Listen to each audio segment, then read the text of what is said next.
bonjour, salut à toi, c'est Alex sur une Harley.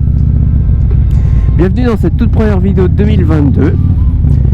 Et donc, en tout premier lieu, eh bien, je te souhaite une bonne année, la bonne santé surtout. Et puis que les projets à la fois perso, motard, tout ça, etc. se réalisent pour cette année. Et puis voilà, qu'il y ait plein de réussites. J'ouvre cette vidéo rapidement pour te faire part d'un projet que j'ai pour mai 2022, donc les 28 et 29, où je vais participer à un défi d'endurance, un défi solidaire. Je vais participer au défi du 999, donc qui correspond en fait à 999 km parcourus en 24 heures, et le tout au roadbook. Ça veut dire en gros que tu as un papier qui défile en fait devant toi, qui te donne des indications de route à suivre, donc pas de GPS. Et le but est donc de parcourir 999 km en 24 heures. Ça se passe de 14h à 14h. On va se servir de ce défi pour lever des fonds pour les enfants atteints du cancer, donc au Centre Léon Bérard à Lyon, par le biais des associations e-hop ainsi que de l'association C'est grâce à toi.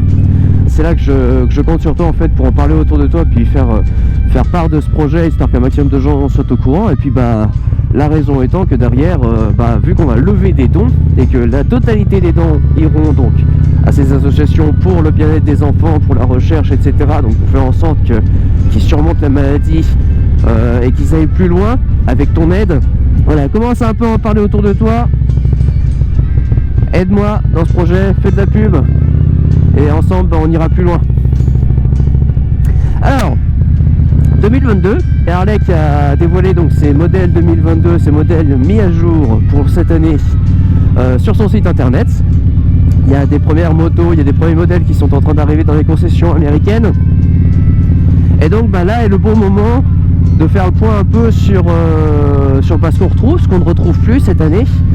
Et puis surtout, le 26 janvier, il y a Harley qui va, lors d'un événement, donc d'une première mondiale comme ils disent, annoncer les grandes nouveautés cette fois de l'année.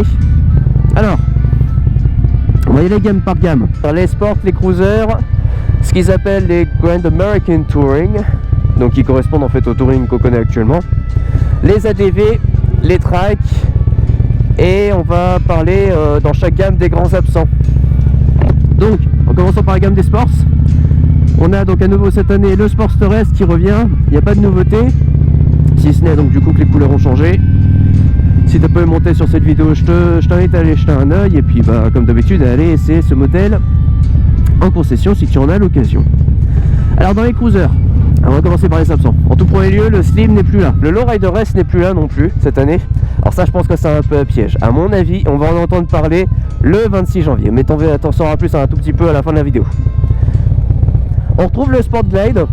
Ça pour le coup j'étais entre guillemets un peu étonné, dans le sens où j'avais entendu pas mal de rumeurs comme quoi le Sport Glide allait disparaître pour l'année 2022. Alors c'est à moitié vrai, dans le sens où il a disparu sur le marché américain. Ça reste quand même un best-seller sur le marché européen. C'est vraiment un petit cruiser, une sorte de mini touring qui est bien adapté à nos routes européennes, donc ça a du sens de le garder.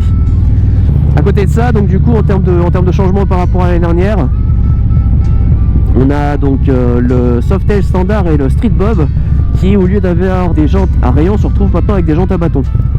Comment dire, moi je suis pas super fan esthétiquement parlant. J'aimais beaucoup les jantes à rayon, ça donnait vraiment un aspect simple à ces motos, et au final c'est ce qu'elles étaient. Étant l'entrée de gamme d'Harley, par exemple le standard, on le propose en noir ou en noir, et puis c'est vraiment en fait une moto basique sur laquelle tu peux appliquer des modifications et vraiment en faire ta moto. Si tu veux en faire un chopper, tu peux.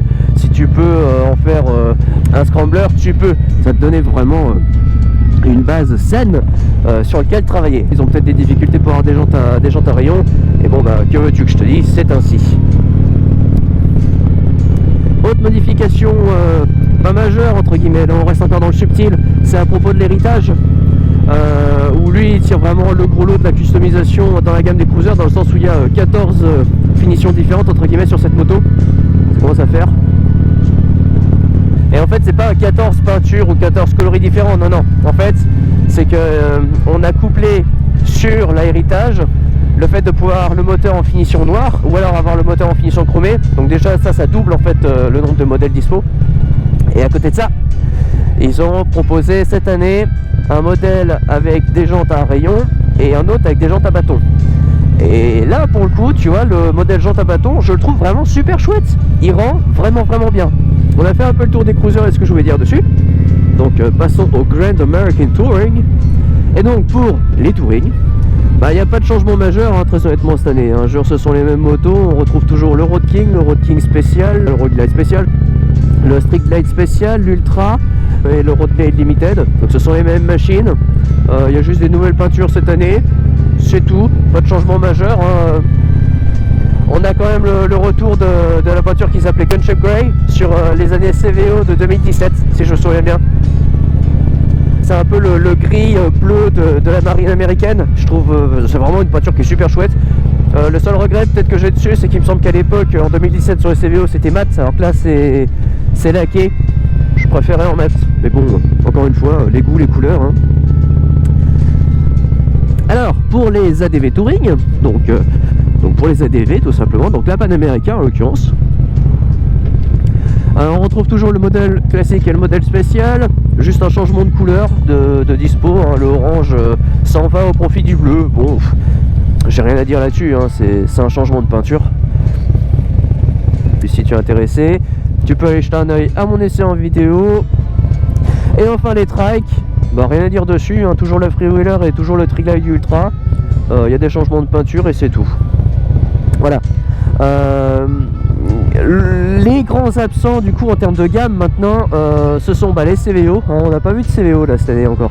Et l'autre grand absent en termes de gamme, c'est la gamme électrique, la Livewire. Alors c'est absent mais pas tout à fait. Harley ne va plus produire de Livewire, donc la moto électrique, badgée Harley. Mais Harley en fait a fondé entre guillemets la succursale Livewire, qui va donc commercialiser la moto One. Et par contre de ce que j'ai vu, le site Livewire en fait n'a l'air de commercialiser qu'aux US. Donc est-ce que ça veut dire que pour 2022 et pour les années à suivre, la Livewire ne sera plus disponible en France et en Europe? J'en ai aucune idée là pour le coup, c'est juste moi qui suppose, mais j'en sais vraiment rien. Donc maintenant on passe à la partie supposition, à la partie on suppute, à la partie où on va essayer de deviner ce qui va être annoncé le 26 janvier.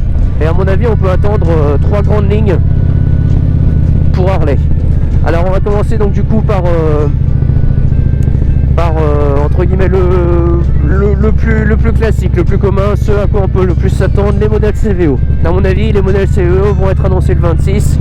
Et alors par contre qu'est-ce qu'ils vont annoncer dans les CVO? Puis j'en sais rien. Moi je partirais bien sur un road guide, dans le sens où voilà, c'est un best-seller, c'est vraiment une machine qui marche super bien et qui marche à fond pour Harley. Donc à mon avis on peut attendre un road glide CVO. Je partirais bien sur un street glide CVO. Et puis étant donné que j'ai un peu envie de changer, de ne pas avoir forcément de trike et d'ultra comme on a tous les ans depuis plusieurs années, on va dire à côté qu'ils vont nous faire peut-être un CVO dans la gamme des Softail. La deuxième supposition que j'ai, c'est dans la gamme des Sportster. On a le Sportster S pour l'instant, et on sait que le moteur Revolution Max, donc actuellement en 1250 cm3, est une plateforme qui est modulable et qui est capable en fait de sortir du 975 cm3, me semble-t-il. Et donc, il me semblerait logique qu'Harley propose cette année un Sportster avec donc du coup le moteur en 975 cm3 et peut-être avec moins d'options, peut-être pas le cruise control, afin en fait de proposer une sorte de Sportster standard, peut-être à l'instar du Softail standard, donc une entrée de gamme dans les Sportsters. Et alors très idéalement, si elle pouvait être sous la barre des 10 000 €, alors là pour le coup ce serait super fort quoi.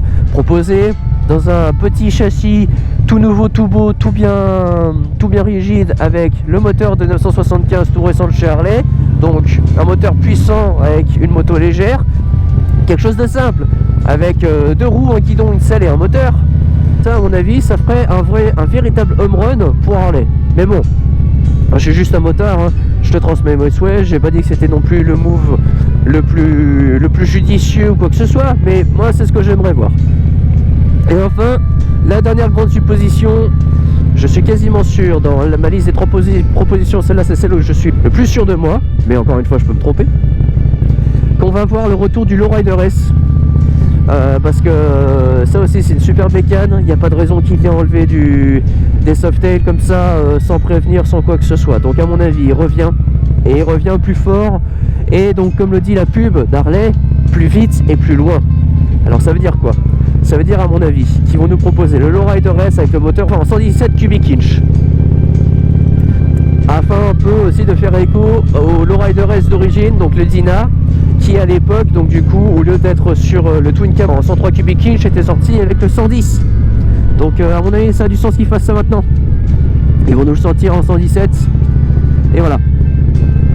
Et à côté, pour la partie plus loin, eh ben, ils vont nous proposer, je pense, donc du coup, une option touring peut-être, avec donc des valises, un fairing à l'avant,